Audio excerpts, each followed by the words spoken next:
Ayan guys, tapos na yung electrolysis setup natin, no. Lalagay ko na lang yan bukas at try natin kung magkakaroon ng magandang reaction.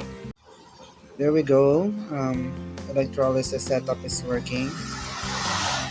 I made it a little smaller, you can see, and it's murky. I don't know why, but it's working.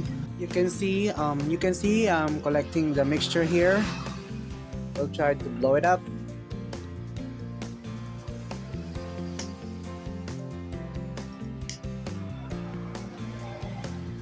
Oh, it didn't blow up.